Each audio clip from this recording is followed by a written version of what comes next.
mbirum pétrole bu ñëwee daf koy dénoncer maintenant pour éviter que président bi kii di ñëw bu dee ñàkk nañu élection yi wala bu dee élection yi président bu bees ñëw na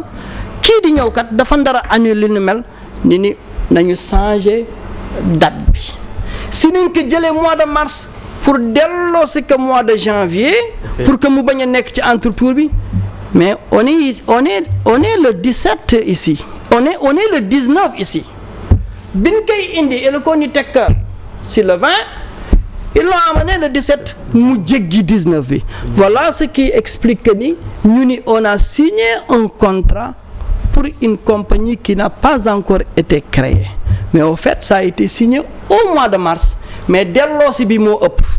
léegi ci loolu lan moo ci responsabilité Aliou Sall bi nga xam ne ñu ngi koy tudd ci scandale bi nga xam ne ni nga ko waxee moo indi coow Sénégal ba tax tey ñuy wax pétrole di wax gaz. xam nga c'est moom laay wax toujours man la le premier responsable c'est Aly Ngouille Ndiaye c'est clair et net waaw dig moom bu dee dañu bëgg ku ñuy convoquer di kii rek nañu convoquer seen patron c'est clair amul beneen explication maintenant responsabilité Aliou Sall nañu gis ci document yi moom moo représenté Petrotim Aliou Sall bi coow li jibee tamit moom moo génn moom mu wax maintenant compagnie boobu nga xam ni sos nañ ko ba mu nekk Petrotim moom mu toogal ko fi bi coow li jibee moom moo ñëw devant de la scène di expliquer d'accord président Wade nee na Aliou Sall dañ ko jox 30% du pétrole sénégalais bon c'est un que j'ai rencontré il y a quelques heures c'était aussi un politicien qui parlait mais 30% du pétrole sénégalais kenn joxu ko woon Aliou Sall bu dee dëgg rek nañu wax parce que Petrotim au fait ñaari bloc yooyu la amoon Kayar et Saint-Louis donc le 30% du pétrole sénégalais nekkul ci bloc yooyu du moo nekk ci bloc yooyu donc parce que bare nañu ay bloc yu dul jeex donc ça c'était l'homme politique qui parlait de toute façon li mu wax li tax na ba loolu mu jóg maintenant lan moo tax ni njorti ni Aliou Sall am na ci responsabilité bi njiitum réewum Sénégal jotee benn lettre bu Tullow Oil bind ki ko bind moo di Awa Ndongo moo doon représentante Tullow Oil fii ci Sénégal entre parenthèses ci lettre bi boo ko lire et c'était un autre dossier bi nga xam ne daf ma intéressé woon parce que dafa ni ministre bi am nañu 30 ans d'existence au Sénégal je me suis aussi dit nan la compagnie pétrole di defee 30 ans ci réew wala compagnie gaz 30 ans ci réew du ubbi ay bunt rek di tëj c'est-à-dire que am na li nga xam ne mu ngi ko doon def c'est après que j'ai su que Tullow Oil mu ngi doon exploiter gaz Sénégal à l'insu des Sénégalais benn Sénégalais yëgu ko ci booru bët Sénégal dem nañu ba doon liggéey dem nañu liggéey ndox Sénélec 30 ans c'est-à-dire du temps maanaam ci jamonoy Abdou Diouf. ci jamonoy Abdou Diouf te kan moo doon seen avocat c'était Madické Niang moom moo doon seen avocat bon donc Tullow Oil bi ñu bindee lettre boobu mu ñëw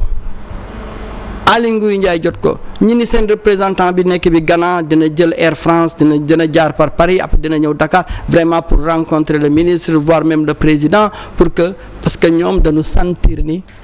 dañ leen trahir ak relation bi na am bi ak nguuru Sénégal yëpp pendant 30 ans ci dossier boobu c'est à partir de là la Aly Ngouille Ndiaye jël lettre boobu daal di koy teg ci table président de la République bi président de la République jotee lettre bi moom rek moo am pouvoir pour ni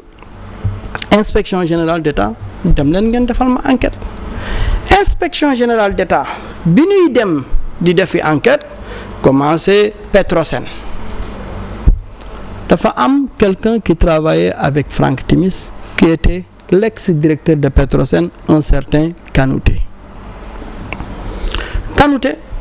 bi mu jógee Petrosen Franck Timis moo ko jël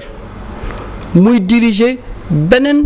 compagnie Franck Timis bu yore woon puis yooyu nga xam ne indi na coow suñu digganteem Sénégal digganteem ak Sénégal mu di Rufisque